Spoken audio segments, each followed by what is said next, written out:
إن الحمد لله نحمده ونستعينه ونستغفره ونعوذ بالله من شرور أنفسنا ومن سيئات أعمالنا من يهده الله فلا مضل له ومن يضلله فلا هادي له وأشهد أن لا إله إلا الله وحده لا شريك له وأشهد أن محمدا عبده ورسوله أما بعد قال الله تعالى في القرآن الحكيم أعوذ بالله من الشيطان الرجيم بسم الله الرحمن الرحيم وأن المساجد لله فلا تدعوا مع الله أحدا صدق الله مولانا العظيم. محترم و معزز سامعین کرام، السلام علیکم ورحمۃ اللہ وبرکاتہ۔ جیسا کہ پچھلے لیکچر میں ہم نے شرک کی مختلف شکلیں دیکھی تھی، وہ اسلام کے دعوے داروں، اسلام کے ماننے والوں میں بھی ہو سکتی ہیں، اور اس میں ایک بہت بڑی شکل جو عام ہے مسلمانوں کے اندر، وہ ہے دعا میں شرک، یعنی دعا کے لیے اللہ تعالیٰ کے ساتھ اور ہستیوں کو پکارنا۔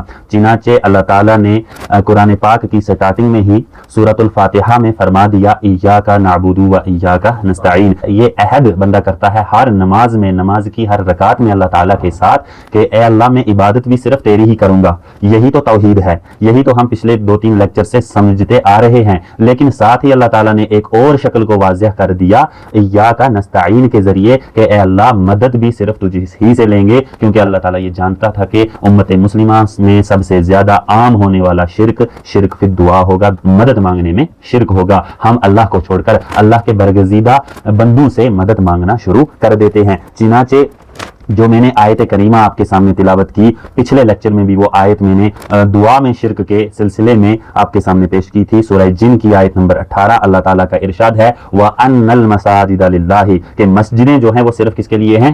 اللہ کے لیے ہیں۔ فَلَا تَدْعُوا مَعَ اللَّهِ أَحَدًا، تو اکیلے اللہ کے ساتھ کسی اور کو مت پکارو۔ چنانچہ ترمذی شریف میں حدیث نمبر 3372 میں حضرت نعمان بن بشیر رضی اللہ تعالی عنہ سے روایت ہے کہ رسول اکرم صلی اللہ علیہ وسلم نے ارشاد فرمایا الدعاء هو العبادہ، دعا ہی تو عبادت ہے، یعنی یہ دعا جو ہے یہی عبادت ہے۔ اور پھر نبی اکرم صلی اللہ علیہ وسلم نے سورہ مومن کی آیت نمبر 60 تلاوت کی وقال ربکم ادعونی استجب لکم، تمہارا رب فرماتا ہے کہ ادعونی، مجھ سے مانگو، مجھے پکارو دعا کے لیے، استجب لکم، میں قبول کروں گا۔ اور جو اس چیز سے تکبر کرتے ہیں، جو میری عبادت سے تکبر کرتے ہیں، یعنی اللہ تعالیٰ نے پہلے حکم دیا کہ مجھ سے مانگو میں قبول کروں گا، پھر فرمایا جو میری عبادت سے تکبر کرتے ہیں، یعنی دعا کو اللہ تعالیٰ نے بھی اس آیت کریمہ کے اندر عبادت ہی کہا ہے، اسی لیے دلیل میں رسول اکرم صلی اللہ علیہ وسلم نے یہ آیت پیش کی۔ اب دیکھیے اللہ کے نبی جن کا فرمان شریعت ہے، وہ بھی اپنی بات میں قرآن پاک کی آیت پیش کر رہے ہیں، اور ہم یہاں کیا کہتے ہیں؟ جو مفتی صاحب نے فرما دیا وہی دین بن گیا، نعوذ باللہ۔ تو یہاں سے ہمیں پتہ چلا کہ یہ دعا جو ہے، یہ پکارنا جو ہے، یہ اللہ تعالیٰ کے علاوہ کسی اور کے لیے اگر ہوگا تو یہ شرک ہو جائے گا، کیونکہ دعا عبادت ہے۔ اب جو یہ عقیدہ رکھنے والے ہیں وہ کہتے ہیں نہیں، ہر کسی کو پکارنا عبادت نہیں ہے، دعا اللہ سے ہو تو وہ عبادت ہے، اور کسی سے اگر ہم دعا کریں تو وہ عبادت نہیں ہوگا، گویا کہ ہم اس کی عبادت نہیں کر رہے ہیں۔ تو آپ اپنے دماغوں میں سوچئے، ہم اللہ کو سجدہ کریں تو وہ اللہ کی عبادت، کسی اور کو سجدہ کریں تو کیا ہو جائے گا؟ شرک۔ تو اگر ہم اللہ سے دعا کریں وہ عبادت ہے، اور نبی اکرم صلی اللہ علیہ وسلم فرما رہے ہیں الدعاء هو العبادہ۔ اگر ہم یہی عبادت کی شکل کسی اور کے لیے کریں، تو اگر دعا ہم کسی اور سے کریں تو چاہے وہ کتنی برگزیدہ شخصیت ہو، اس سے بھی اگر ہم دعا کریں گے تو وہ بھی شرک ہو جائے گا۔ چنانچہ سورہ احقاف میں اللہ تعالیٰ کا ارشاد ہے وَمَنْ أَضَلُّ مِمَّنْ يَدْعُو مِن دُونِ اللَّهِ مَنْ لَا يَسْتَجِيبُ لَهُ إِلَى يَوْمِ الْقِيَامَةِ وَهُمْ عَنْ دُعَائِهِمْ غَافِلُونَ، کہ اس سے بڑھ کر گمراہ کون ہوگا جو پکارے اللہ کے سوا، اللہ کے بغیر کسی اور کو، جو کہ اس کی دعا قبول نہیں کر سکتا، جو اس کی دعا نہیں سن سکتا، الی یوم القیامہ، قیامت تک جو اس کی دعا نہیں سن سکتا۔ تو وہم عن دعائہم غافلون، اور اس کی پکار سے، اس کی دعا سے کیا ہے؟ بالکل غافل ہے، وہ قیامت تک اس کی دعا نہیں سن سکتا۔ اسی طرح سے سورہ یونس میں آتا ہے ولا تدع من دون اللہ ما لا ينفعک ولا یضرک، اور مت پکارو اللہ کے ساتھ ایسی کسی شخصیت کو جو نہ ہی تمہیں نفع دے سکے اور نہ ہی تمہارا کوئی نقصان کر سکے، یعنی نفع اور نقصان کا اختیار صرف اور صرف اللہ کے پاس ہے، اللہ کے بغیر کوئی بھی ہستی نفع اور نقصان کی مالک نہیں ہے۔ جب کوئی کسی کے نفع نقصان کا مالک نہیں ہے تو ہم کسی کو دعا کے لیے نہیں پکار سکتے۔ اب یہاں پہ اعتراض کرنے والے اعتراض کرتے ہیں کہ کیا جب ہمیں بھوک لگے تو امی سے روٹی بھی نہ مانگے؟ یا کہیں پہ ہم مشکل میں پھنس گئے تو کسی انسان سے بھی ہم مدد نہ لیں، تو یہ جو ہے یہ سمجھنا چاہیے کہ دعا کی تعریف میں یہ چیز نہیں آتی ہے۔ دعا کی تعریف میں آتا ہے ما فوق الاسباب۔ اب یہ عربی کی موٹی ٹرم ہے، میں عام لینگویج میں آپ کو سمجھا دیتا ہوں۔ اسباب سے، سرکمٹانسز سے اوپر، یعنی جہاں پہ آپ کو اسباب سرکمٹانسز اجازت نہیں دے رہے ہیں، میں آپ سے ابھی پانی مانگوں، پانی کا گلاس مانگوں تو آپ دے سکتے ہیں، لیکن شیخ عبد القادر جیلانی رحمۃ اللہ علیہ بغداد میں اپنی قبر مبارک کے اندر دفن ہے، میں یہاں سے آواز لگاؤں اے شیخ عبد القادر جیلانی مجھے پانی کا گلاس دیں، تو کیا وہ دے سکتے ہیں؟ تو یہ ہے ما فوق الاسباب۔ ما تحت الاسباب ہم کسی سے مدد لے سکتے ہیں، لیکن ما فوق الاسباب ہم کسی سے مدد نہیں لے سکتے ہیں۔ چنانچہ سورۃ المائدہ کی آیت نمبر 2 میں بھی اللہ تعالیٰ نے فرمایا وَتَعَاوَنُوا عَلَى الْبِرِّ وَالتَّقْوَى وَلَا تَعَاوَنُوا عَلَى الْإِثْمِ وَالْعُدْوَانِ، کہ نیکی اور پرہیزگاری کے کاموں میں ایک دوسرے کی مدد کرو اور ظلم و زیادتی اور گناہ کے کاموں میں ایک دوسرے کی مدد مت کرو۔ تو قرآن پاک سے کئی مثالیں ہم بیان کر سکتے ہیں جس میں اللہ تعالیٰ نے خود حکم فرمایا ہے ایک دوسرے کی مدد کرنے کا، یا انبیاء علیہ السلام کی یا اللہ کے دین کی مدد کرنے کا حکم فرمایا ہے، تو یہ مدد ہم کر سکتے ہیں، اس لیے اللہ تعالیٰ نے یہ حکم فرمایا۔ لیکن جہاں پہ ما فوق الاسباب ہوگا، جہاں پہ اسباب سے اوپر بڑھ جائے گی بات، تو وہاں کے لیے صاف صاف ارشاد فرما دیا ہے کہ وہاں پہ ہم اللہ کے بغیر کسی اور کو مدد کے لیے نہیں پکار سکتے۔ چنانچہ سورہ فاطر کی آیت نمبر 13 میں اللہ تعالیٰ ارشاد فرماتا ہے وَالَّذِينَ تَدْعُونَ مِن دُونِهِ مَا يَمْلِكُونَ مِن قِطْمِيرٍ، کہ جو لوگ پکارتے ہیں من دونہ اس کے بغیر کسی اور کو، تو وہ جسے پکارتے ہیں وہ کھجور کی گٹھلی کے چھلکے کے برابر بھی کسی چیز کا اختیار نہیں رکھتے، وہ جو بھی ہوں۔ اب اعتراض کرنے والے کہتے ہیں کہ وہ تو بتوں کے بارے میں یہ آیات آئی ہیں، کیا بتوں کے بارے میں ہیں؟ اب اگلی آیت پڑھیے، آیت نمبر 14، اللہ تعالیٰ فرماتا ہے ان تدعوہم لا يسمعوا دعاءکم، جنہیں وہ پکارتے ہیں وہ ان کی دعا نہیں سنتے، ولو سمعوا ما استجابوا لکم، اور اگر سن بھی لیں، سن تو نہیں سکتے، لیکن ان کے ذوق میں اگر وہ سنتے بھی ہیں تو وہ اس کو قبول نہیں کر سکتے، ان کی کچھ مدد نہیں کر سکتے۔ وَيَوْمَ الْقِيَامَةِ يَكْفُرُونَ بِشِرْكِكُمْ، اور جب قیامت کا دن ہوگا وہ انکار کر دیں گے ان کے شرک سے، وہ کہیں گے کہ یا اللہ ہم نے تو انہیں نہیں کہا تھا کہ تم ہمیں پکارو دعا کے لیے۔ تو یہ بت وہاں پہ کہہ سکتا ہے، بت یہ دعویٰ کر سکتا ہے؟ بت تو بے جان ہے۔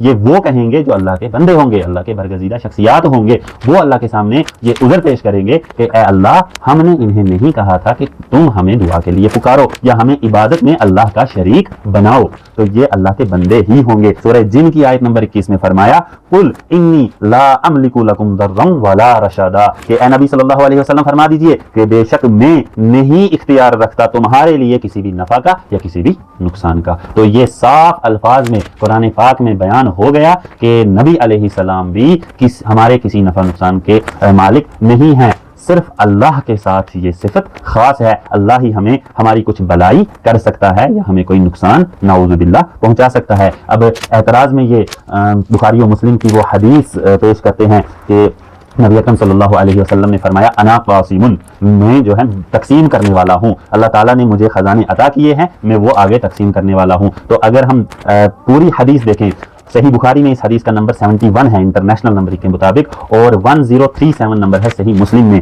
اس میں آتا ہے کہ نبی اکرم صلی اللہ علیہ وسلم نے فرمایا کہ اللہ جس کے ساتھ بلائی کا ارادہ فرماتا ہے اسے دین کا فہم عطا کر دیتا ہے، اور میں تو نہیں صرف تقسیم کرنے والا۔ یعنی یہ اس کانٹیکسٹ میں بھی ہم لے سکتے ہیں کہ اللہ کی طرف سے ہدایت آتی ہے، میں آگے پہنچاتا ہوں، کیونکہ ہم ڈائریکٹ اللہ سے ہدایت تو نہیں لیتے، نبی اکرم صلی اللہ علیہ وسلم کے قلب اطہر پر نازل ہوا قرآن پاک اور ان کے ذریعے ہدایت جو ہے ہم تک پہنچی، تو نبی علیہ السلام نے فرمایا کہ اللہ دینے والا ہے، میں تقسیم کرنے والا ہوں، کیا؟ ہدایت اور دین کا فہم، دین کی سمجھ، دین کا علم۔ اگر خزانوں کے بارے میں بھی، یعنی اللہ کے رسول صلی اللہ علیہ وسلم کوئی دنیاوی مال تقسیم کرنے والے بھی ہیں تو وہ بھی اپنی زندگی تک ہی، اور اس کے بعد صحابہ کرام علیہم رضوان کا یہ معمول نہیں تھا کہ نبی اکرم صلی اللہ علیہ وسلم سے غیب میں یا ان کی قبر مبارک پر حاضر ہو کر کچھ مانگیں کہ اے نبی صلی اللہ علیہ وسلم یہ تکلیف ہمیں پیش آ رہی ہے، آپ ہماری کچھ مدد فرما دیں۔ ایسی کوئی بھی ضعیف حدیث بھی رپورٹ نہیں ہوئی ہے۔ چنانچہ یہاں سے یہ کلیئر ہو گیا کہ نبی علیہ السلام کو بھی ہم مدد کے لیے نہیں پکار سکتے، باقی بزرگوں کی تو بات ہی نہیں ہے۔ اب نبی علیہ السلام کو تو بہت کم پکارا جاتا ہے نا، جو ہمارا یہ گروہ اس قسم کا عقیدہ رکھتا ہے، وہ آپ دیکھتے ہیں جمعہ کے بعد پکار رہے ہوتے ہیں یمن دفع یا حیات النبی، کرزن ادا یا حیات النبی، مرزن دعا یا حیات النبی، نعوذ باللہ، اور یہاں قسم کا شرک۔ اب نبی علیہ السلام کو تو چھوڑ دیجئے، بزرگوں کے لیے کیا کیا عقیدے بنائے ہوئے ہیں۔ امداد کن یا شہ بغداد کن، نعوذ باللہ۔ شیخ عبد القادر جیلانی ہمارے سر کا تاج، لیکن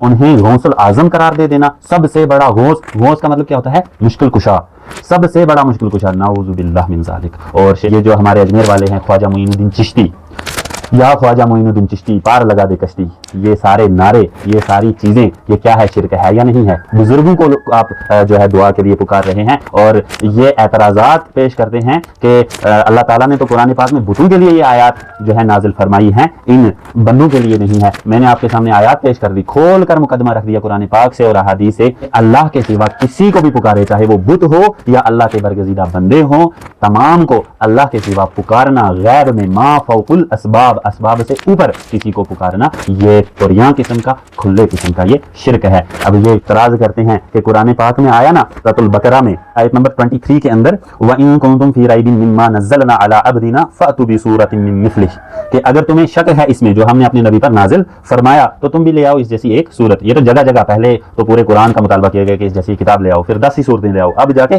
کہ ایک ہی صورت بنا لاؤ اس جیسی۔ وَادْعُوا شُهَدَاءَكُم مِّن دُونِ اللَّهِ إِن كُنتُمْ صَادِقِينَ، اور پکار لو اپنے ان ہستیوں کو جن کو تم پکارتے ہو اللہ کے مقابلے میں، اللہ کے ساتھ، ان کنتم صادقین، اگر تم سچے ہو۔ تو یہاں یہ حصہ آیت کا پڑھ کے کہتے ہیں دیکھو اللہ نے حکم دے دیا کہ جن ہستیوں کو تم پکارتے ہو پکارو۔ نعوذ باللہ من ذالک، مینٹیلٹی دیکھیے ان لوگوں کی۔ اور اسی طرح سے سورۃ البقرہ کی آیت نمبر 153 یا ایھا الذین آمنوا استعینوا بالصبر والصلاۃ ان اللہ مع الصابرین، دیکھیے اس سے بھی رزلٹ نکالا کہ اللہ تعالیٰ کہتا ہے کہ مدد لو صبر اور نماز سے۔ تو کیا ہم یہ کہیں المدد یا صبر، المدد یا صلاح، اے نماز میری مدد کر، اے صبر میری مدد کر؟ یہ بالکل جاہل قسم کا انہوں نے جو ہے اسے رزلٹ نکالا ہے، اسے نتیجہ نکالا ہے۔ اسی آیت میں آگے اللہ تعالیٰ فرماتا ہے ان اللہ مع الصابرین، بے شک اللہ تعالیٰ تو صبر کرنے والوں کے ساتھ ہے۔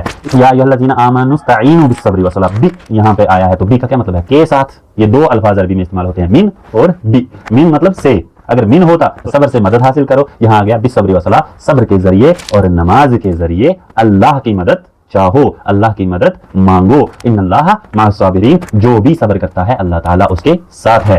اب کوئی بھی تعویل جو ہے وہ سیٹسفائی کرنے والی نہیں تھی جب میں اس چیز میں تحقیق کر رہا تھا، لیکن ایک حدیث معجم الکبیر طبرانی میں اس کے الفاظ ہیں حضرت عبداللہ ابن عباس رضی اللہ تعالی عنہما سے کہ نبی اکرم صلی اللہ علیہ وسلم نے فرمایا اگر تم کہیں ویرانے میں ہو اور تمہاری سواری گم ہو جائے، تم پریشان ہو جاؤ، تو وہاں پہ صدا لگاؤ یا عباد اللہ اغیثونی، اے اللہ کے بندو میری مدد کرو۔ تو اس سے یہ رزلٹ نکالا گیا کہ وہاں تو غیر میں آواز لگانے کا حکم آ گیا، یہاں جا کے میں تھوڑا سا پھنسا، سٹک ہوا۔ لیکن جب میں نے اس حدیث کے باقی طریق پڑھے مصنف ابن ابی شیبہ میں اور مجموع الزوائد وغیرہ کی کتابوں میں، حضرت عبداللہ ابن مسعود رضی اللہ تعالی عنہ سے بھی اور حضرت عتبہ بن غزوان رضی اللہ تعالی عنہ سے بھی شواہد اس حدیث کے آتے ہیں۔ حالانکہ محدثین نے اس کی صحت پر کلام کیا ہے کہ یہ ضعیف ہے، لیکن بہت سارے شواہد مل کر اس کو حسن درجے تک پہنچا دیتے ہیں۔ اور اس کے الفاظ دیکھیے، نبی اکرم صلی اللہ علیہ وسلم نے فرمایا کہ اللہ کی زمین پر کچھ ایسے بھی بندے ہوتے ہیں جنہیں ہم دیکھ نہیں سکتے۔ کون؟